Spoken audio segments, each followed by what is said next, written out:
I suppose we're gonna start with the big one, which is the final of it in that sense. Yeah, Leinster and Glasgow, or Glasgow and Leinster really. Glasgow and Leinster, Celtic, not to mention they Celtic finished Park. on more points. They did, despite Leinster being top from or being qualified from ridiculously early in the season. It's Glasgow v Leinster in every sense. Yep. Yeah, and I think I would be, were I the bookie, I would be erring on the Glasgow side as well. I'd say probably odds are like 55-45 in their favour. I had meant to actually look up what the bookies are saying out of this one just out of curiosity, but I never did. But my thought would have been that Glasgow would be slight favourites, just on a roll. They have been on some roll this end of season form. There's no question. They're playing with this consistent style of theirs. I'm really happy for Dave Rennie, just as it's almost like as a season review, no matter what happens, just because he did have a rough start. We always knew he was such a great coach. We saw what he was doing with that Chiefs team. They were playing beautiful rugby, but he was copping some flack after first season anyway. There was inconsistency in their play. He was backing this style that wasn't working. It was all very loosey-goosey. Those young halfbacks weren't coping all that well. And he's stuck to his guns, stuck to his philosophy, stuck to what he believes works, and it's coming up trumps for him this year.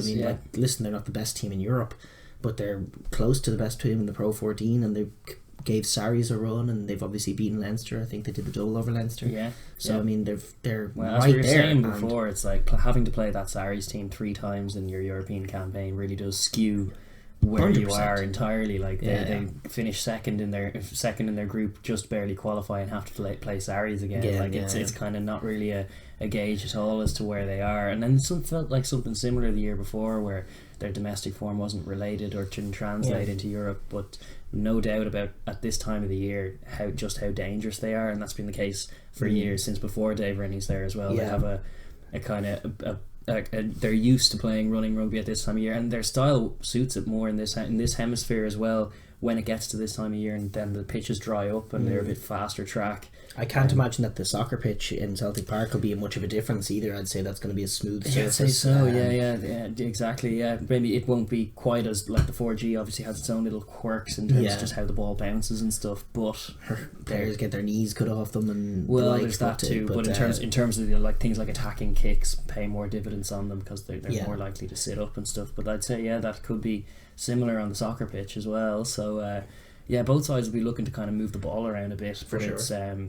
It's going to be an interesting question as to whether Leinster's defence, which has been so stellar, is kind of hard to read though, because you're looking on the last few challenges they've had are very different to what Glasgow bring, in terms of like Sarries were probing them and there was a fair bit of scramble going on. Toulouse is comparable, I would say. Toulouse is comparable, yes, and the blueprint will be those Toulouse games where they manage to hold the ball successfully against them and break Toulouse ultimately, essentially.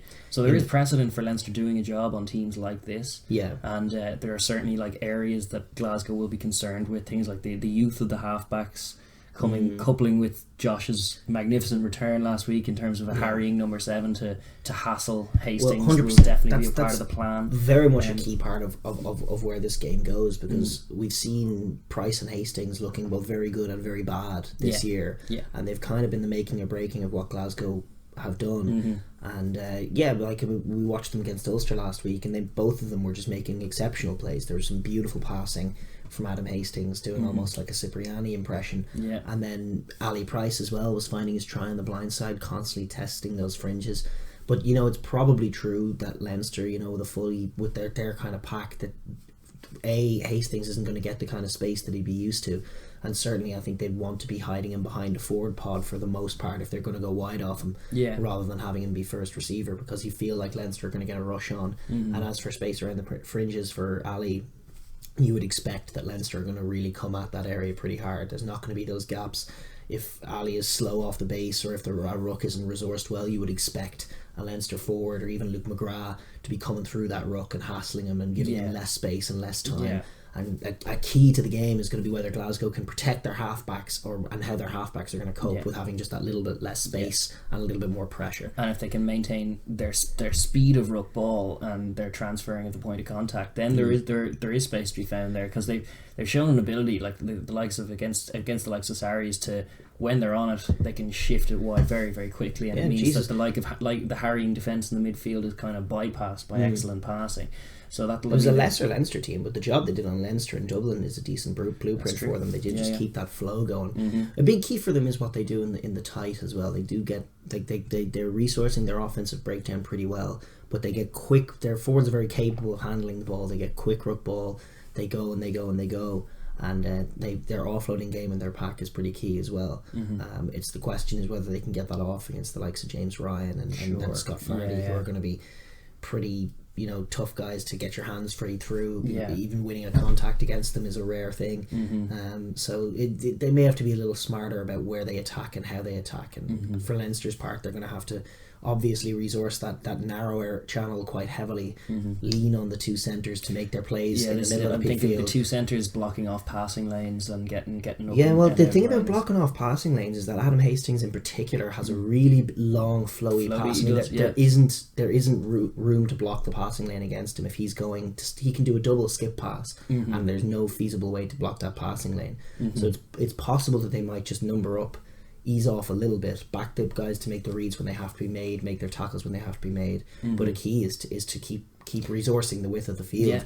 Your wingers can't drift in because Glasgow will go and they'll flood those wide channels with players, and they'll get tries because the support lines of Glasgow, once they make that's what'll be stark difference compared to watching those semi-finals for both those teams, but particularly for Leinster, because Leinster's defence has been stellar, and you can watch just the way they kept Sarries at bay for large periods of that final was great. Against Munster, their defence was exceptional to keep them that out like that, but Munster really created nothing. Like the picture of a game like that game against Munster is nothing like what Glasgow will bring, because that Munster team were literally nowhere near finding a try at all against Leinster. And that's for all of Leinster's defensive chops. I mean, that's been a theme of Munster's season. Yeah, no, it's not that's not entirely like I can only recall one genuine gap and it was Tyburn off 9, but it was a big skip pass off Conor Murray in the first half that put Tyburn through a little half gap. But those kinds of plays will be if Leinster are slow around the corner, those kinds of plays will be key for Glasgow, because they're the antithesis to Munster in terms of capitalising on those line breaks. They're always trying to up the tempo. They don't slow it down after a line break. They raise the tempo. They raise the temperature. They keep you scrambling, and they keep targeting that space, and that's when Adam Hastings has a bit of space and a bit of time on the ball, coming onto it at pace, and he can just see where the gap is and where the defence, where the areas aren't resourced, and he can pick the right pass. And that's where Glasgow get a lot of their tries.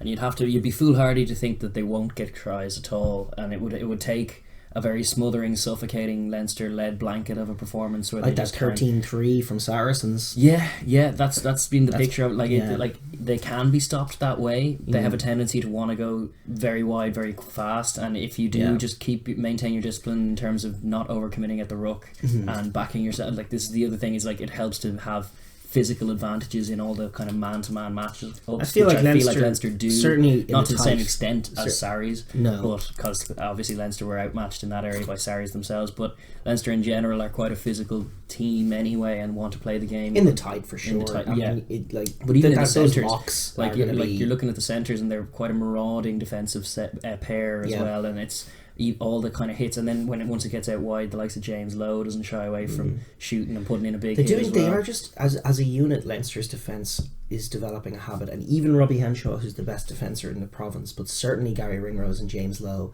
are developing just a bit of a nasty habit of hitting but not sticking, of getting through the contact, making an excellent read, getting a hit in, but not quite sticking the channel. And there are slippery buggers in that Glasgow team, like Hogg and like Sam Johnson, who will, if they're not put down, they'll keep going, and all of a sudden they're bursting through where they found an offload, and things can go from a good situation with a good read, you've shut them down, to you didn't stick the tackle, and all of a sudden we're in big trouble. It doesn't tend to lead to too much. Like there's a lot of times when Leinster in a defensive set miss tackles, particularly in areas like Ringrose is often has stats where he's missed a load of tackles, but really when you look at the tackles, they're not actually missed tackles. They're more like he's blocking off the outside and shuffling them back inside. There's no question, but like I agree with that point, but it has its issues, and certainly they're just leaning on a little too much, coming out of the line, forcing him back inside away from the space. But like I say, if you're a slippery guy, and then all of a sudden, instead of having Gary shut you down behind the gain line,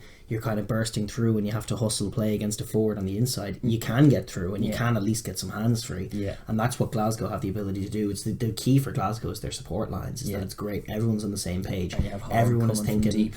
Everyone is thinking, everyone's wanting a line break. Everyone in the whole line is wanting a line break, and then as soon as it happens, they're on it. And it's a race to see who's going to score the try. Well, they're always looking for the killer pass. Like the criticisms we have of that Munster team and their just lack of an ability to look for the try in terms of what they brought against Leinster. Glasgow have the opposite, where even sometimes they just show a little lack of patience or a little impertinence to maybe like try a speculative attacking little chip or something that coughs up possession rather cheaply if it doesn't come off. But when it does come off, you have those beautiful tries, like the horn to horn try that has been a recurring theme but has been a recurring theme of the year. Was just like little brother Hogg comes on, or actually both of them are coming off the bench these days now, but that little off the base of the ruck chip, they have that little telepathy going on. It's such an audacious Peter Horn himself after that try scored through in the run up to George Horn's try, so through just a delightful Finn Russell-esque pass off his left hand as well. I remember that one. They're two technical little players actually. It's incredible. It just means that it doesn't stop. When the replacements come on, it doesn't stop. Even whether you bring Horn on for Johnson or for Hastings, Peter Horn that is. No matter as the game goes on, the tempo only increases. The hunt for tries only continues. But it like Saracens' best performance of the year was keeping Glasgow to 3 points. I still maintain. It was probably their most complete game from a defensive perspective anyway. And that's the picture for Leinster, and Glasgow even in that game were hustling. So from Leinster's perspective, it's not really a case like you get on some teams, even Scotland's sometimes, and Toulouse, when Leinster played Toulouse, it's like it was a question of just 30 minutes of good physical rugby and we've broken them.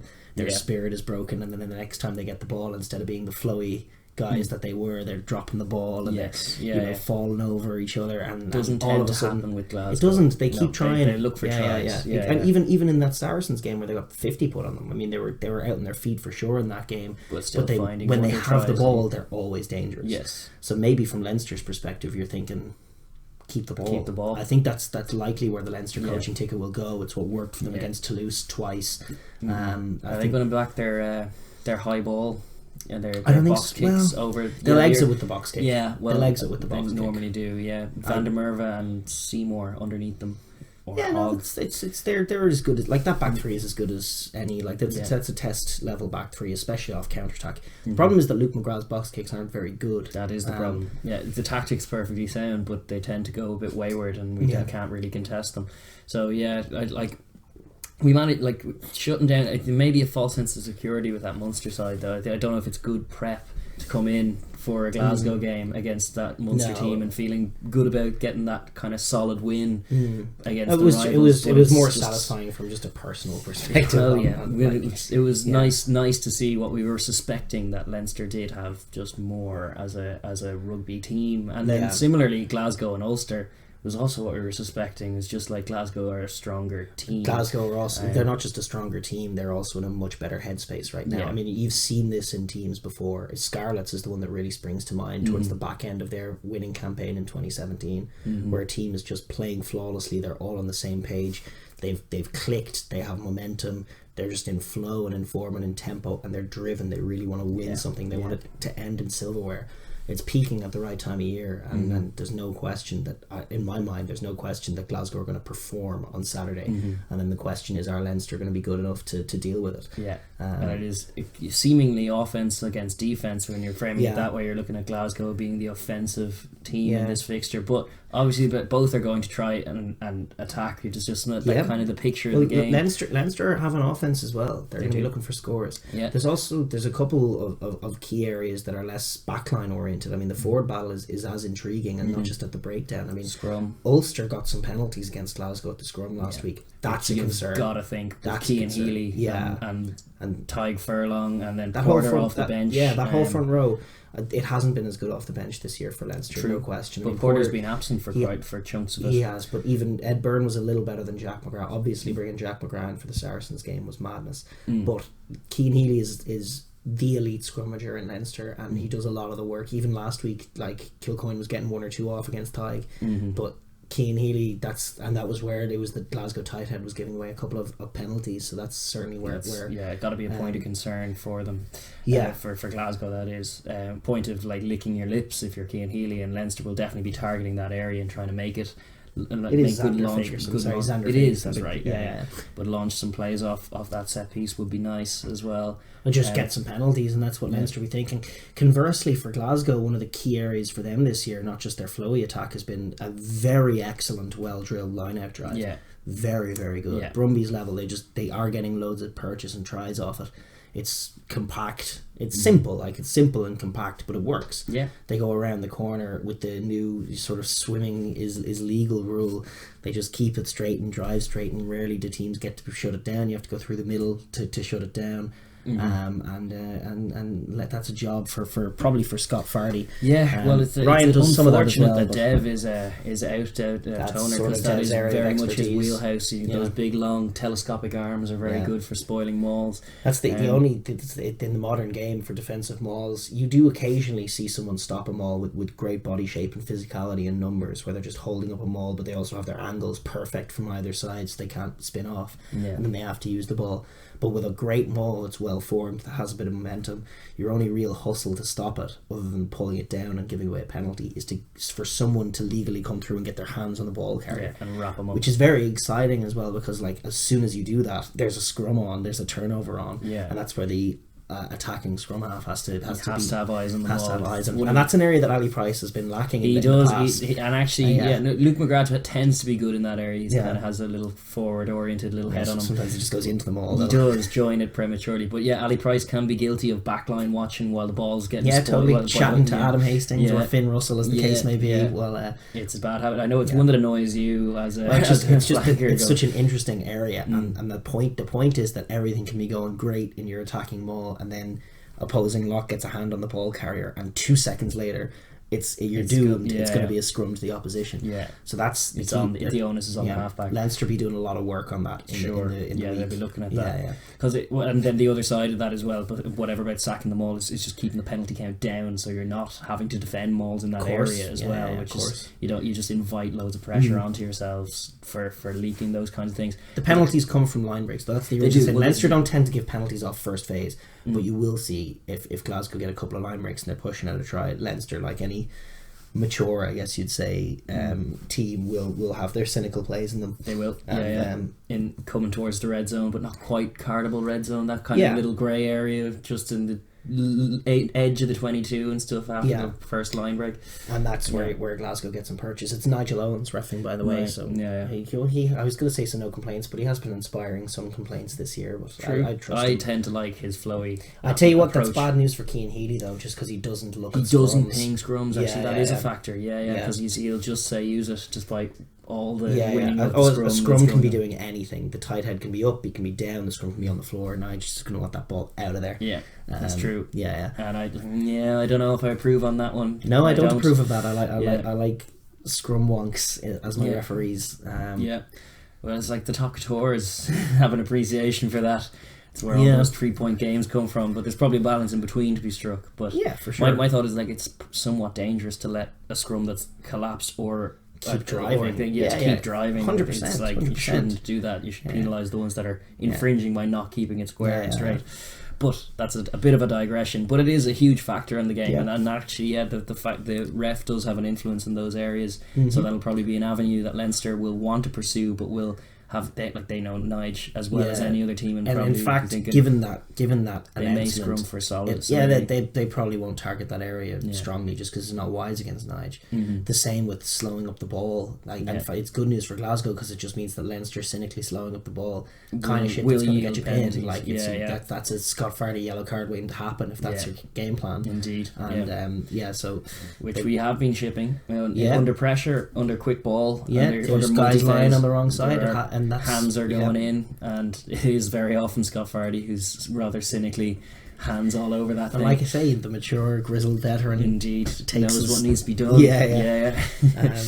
But it has its negatives. That's a winning picture for Glasgow if you start to see that. Sure. There are winning pictures for Leinster though, as you say. It starts with that sort of buzz stat of the moment that everyone's talking about, which is sort of dominant carries or collisions. The collision zone, essentially. The collision zone, We've seen a fair few times when Leinster have got the better of this Glasgow team. That has been the story. It's like Glasgow are getting smashed and they just can't get a rhythm going. And that's it. And it's stifled all the time. And for whatever about when they do have the ball, they are always going to be dangerous. But it will take its toll if Leinster hold the ball for long periods, carry relatively narrow, and then just consistently Glasgow are going backwards and they're losing contacts, and Johnny Gray's having to make a million tackles.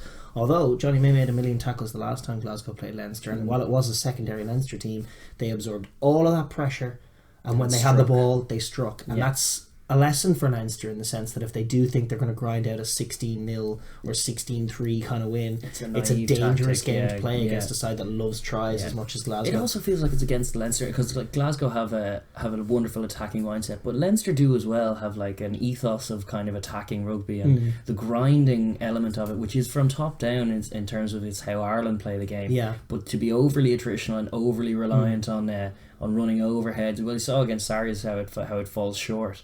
But it's not the most economical way of playing at all. It puts the onus on the defence, and if it's almost like saying you can't withstand this, you're going to physically crumble. But then when the defence doesn't crumble, that is, it has a kind of a flip effect where it's like you're hoping that psychologically you're going to break the opponents with this kind of unrelenting assault on their physicality, but then when they repel you and sustain it flips, and then suddenly all the doubt is like on you, pivoted onto you. It's like, oh wait, we just held the ball for 10 minutes and didn't score. Exactly. In defence of Leinster now, despite doing a lot more of that this year than in years gone by, their conversion rate in the red zone is still excellent. And listen, they got the balance very right against Toulouse in the second game they played them in the semi-final, where it wasn't just that hold the ball and grind them out. There was sharpness to their attack, and the way that they found that James Lowe try was excellent. Like that was one of the tries of the season.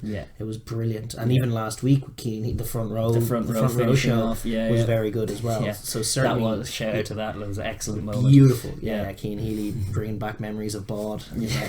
Centre position. Straight and give. And it was also point of order on last week as well. Just something I was saying off camera to you about Munster, and like obviously Munster season is done. We put a pin in it, and it's not about them anymore. But just thinking, they were 10 points down with 15 minutes to go, and they took off Joey Carberry. What's going on? Like, put him at 15. What is going on in this country? He's not allowed to play 15. He's not allowed to play 15. There's no question that's right. Ever since they made that move, they've tried to turn him into 10. But from Munster's perspective, when they got to find something, they have no attacking shape. That's definitely true. It's a digression, but it's definitely true. And it's to be further explored, because both of us, I think, are on board the Carberry wears the 15 jersey for Ireland train. It has to happen now. Well, that's our theory anyway, and we'll get into that more as World Cup comes down. There's previews to be done, and obviously we'll talk about Munster's season in that context because it will influence that, but in the meantime there's no more opportunity to talk about them. Similarly, Ulster signed off on there, just to kind of, I suppose, wrap up on that. Ulster signed off on that. We had thought in our preview that it was going to be Stockdale at 15, which would have been nice, but Balakoon pulled up injured and relegated. It was definitely a moment in that game. Was definitely when Michael Lowry came in, and he came in obviously last minute, and he really did have a horror show. Struggled. He actually looked slow out there, which wasn't like him, and he was his turn slow. He wasn't gathering the ball. He was at a size disadvantage for the high kicks, and Glasgow punished him at every turn. And Leinster may fear, although Larmour is 3 times the player that Lowry is for now. Lowry is potential. Yeah, but certainly Leinster may fear something similar. I suspect they are. Well, I think it's obvious that they're going to go for Rob Kearney because as we'll get into in the news, it looks like he's. It looks like his last game. Will they go for Sean O'Brien on the same reasons? No, I don't think so. Maybe on the bench over Max Deegan. They can't start him. Yeah, they can't start Ruddock. The back row played very well last week. Yeah, the back row, that's Leinster's back row at the moment. Is Ruddock, Van der Fleer and Conan. Yeah, there's no space for Shawnee. Yeah, no room for sentiment in a final, I'm afraid. I know. Yeah, no, it's interesting. Shawnee's a legend, but don't get me wrong, and he could probably do a job off the bench. Certainly Max Deegan hasn't been lighting it up. It's true, and he's more physical than him currently. Yeah. So. That's no beef, but I wouldn't put Shawnee, the way he's been missing tackles, out against that Glasgow team, because a missed tackle is death against them. Yeah. It's true, and it's the utmost respect to Glasgow to say it, but it's true. Yeah, it's just they're a dangerous side, a fundamentally dangerous side, and if they manage to get their scrum solid, and if they manage to get their line out going, and their line out manage to shut down what Leinster do in attack, crucially. Yeah, I'm curious what Leinster will do in attack. Are Leinster going to be getting the ball into Lowe's hands? Presumably Sexton starts this week. Yeah, I thought he should have started last week. I still think that, but he did come on and do a job. He looked as good off the bench as he's looked off the bench, to be honest, which he doesn't usually come on and influence games that way. Yeah, but I think it is Sexton's jersey this week, and Sexton likes Lowe. He likes him a lot. He likes to put him into space. Yeah, he does. Those centres will be trying to probe and test some questions of Glasgow's physicality in that area. Although Johnson's it's a job for Seymour in defence. Like he's a great attacker, but he's not like an elite level defender. He's going to have a very physical, very difficult guy in James Lowe coming at him. He's one of the toughest guys in this league to mark on that wing in that 11 jersey. He's genuinely one of the more dangerous prospects. So that's a winning picture for Leinster if you start seeing Lowe running over Seymour. That'll be lovely. Yeah. And it has. I've seen. Yes, Seymour has been known to. I've seen he kind of tends to try and he does the same thing Johnny Sexton does, where he's actually quite a big lad, so he tends to go in a bit high for the wrap. Yeah. And so sometimes when it goes wrong, it can look very bad when he's just getting bounced off into the middle of nowhere, and you're going, oh dear, Tommy, that's not good. Probably not a good picture if you're a Glaswegian when that happens. No, indeed. He's very, very good with ball in hand, but sometimes a little suspect without. But and DTH Van der Merwe as well is just back, and he's obviously a big physical unit as well, but Leinster will probably be trying to test his just his minutes. There'll be a lot of talk about Leinster from Leinster on the amount of minutes and match fitness and stuff, and that's very. I don't think they'll be targeting him specifically. They'll have Larmour up against him on that wing. True. I don't think there's going to be much going on there, other than they'll occasionally get the ball into Larmour's hands. You will see that matchup from time to time. Conversely, DTH is a very physical man, and Jordan Larmour is quite slight in the contact. So you could say the same thing about Glasgow on that wing, getting a one up on Larmour for sure. Larmour also is shooting too much these days as well. He is, and he was caught out in the final of the Champions Cup for one of the tries. He is shooting very, very narrow, and that's a danger against Glasgow because again, I'd say it again, when Hastings is on the ball, the intercept is so rarely on because he puts air on his passes. It's like the inclination. It's a complete flip switch, as I've said, compared to the semi-final where you're dealing with Munster, where it's like, we know what Munster are going to do. We're just going to fan out. Not even particularly far, because they're not going any further. No, there were times in that match when it was all played between the two 15s. Yeah, and it's like this comparatively, because their instinct is just to go off 9. If things are going well, we'll just go off 9. If things have just gone badly, we'll reset off 9. And all of that is just off 9, so you know exactly where to resource. Whereas with Glasgow, it's nearly the opposite. It's like, we won't go off 9 until we do. And then there's but it's only to find a gap. It's not to find another jersey to run into. So it's like their inclination, even when they can't see it, or even when it's man and ball arriving at the same time, their inclination is to flip it out. So you do have to keep your width, which means they won't be firing themselves willy-nilly into breakdowns. They'll be trying to keep men on their feet in defence, Leinster, trying to blanket across, and probably trusting the likes of Josh to be the harrying influence. Josh is key. Like he needs to target his breakdowns. He was super good against Munster. Like, he's an incredible player.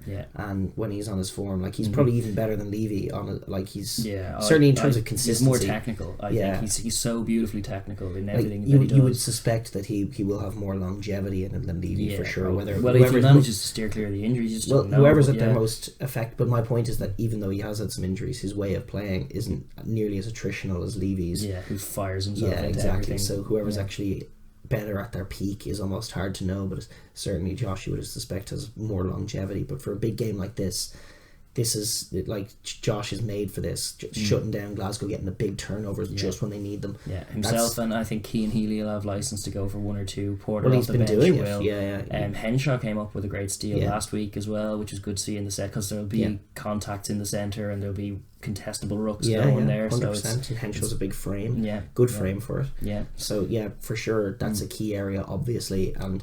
It's a tough one to call. It's a tough one to call because I can see pictures for both. Yeah, but my instinct is... I'm saying just about thinking Glasgow, but then I'm also pedigree and preference or precedence, and the fact that I said whoever loses the Champions Cup final will win the their league. So I'm gonna say that Leinster win, even though I think it's probably 55-45 in Glasgow's favour. Well, but it's close. On your call of Leinster, I'm gonna have to disagree again. My instinct says. Just for a couple of reasons. I've thought all season that just where Leinster are at and have been this year, that actually 2 final losses in a frustrating Clermont way, but it actually is kind of where they're at this year. Yeah.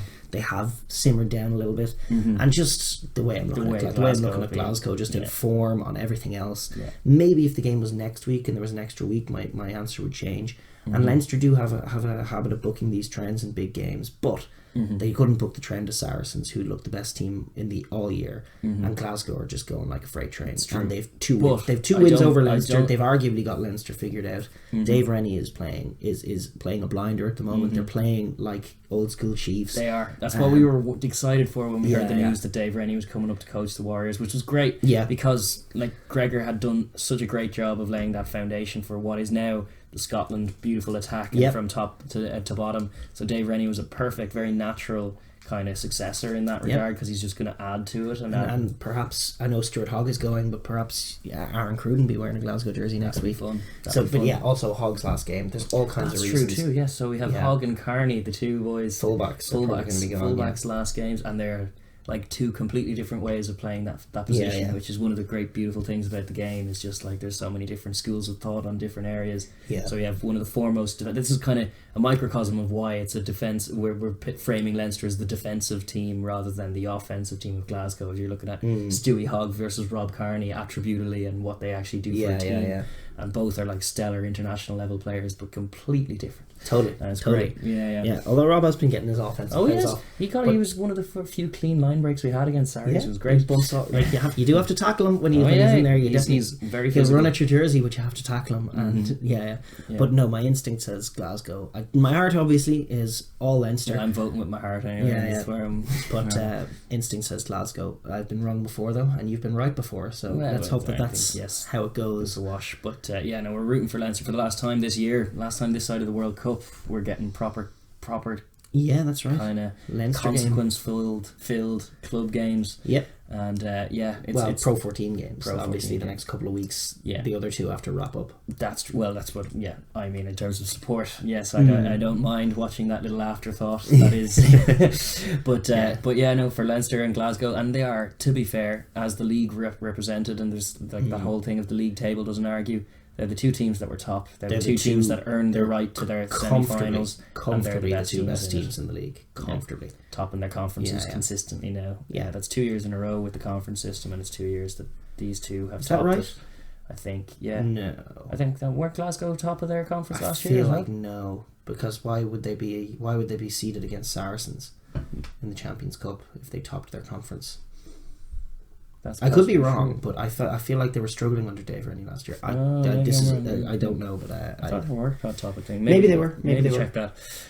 But certainly this year though, they've come on leaps and bounds, and it's the right final. It's the right final. It is, and 100%. Both of them had very dominant victories in their semi-final, which was the right thing as well. Which is what we were saying about the Champions Cup as well. In those instances, the semis were reflective of, and then even when you look back into the quarters, the fact that they were 2 very kind of tetchy games between sides that were at a similar level, and then the semis was showing a bit of a divide between these 2 and the rest. So may the best team win, and may that team be Leinster. As always. Yeah. Great. Okay, we're going to move on. Thanks for watching the Overlap Rugby podcast. If you want to subscribe, there should be a button up here. Don't forget to give us a like and share with your friends, and please leave comments down below. We love the conversation. Thanks.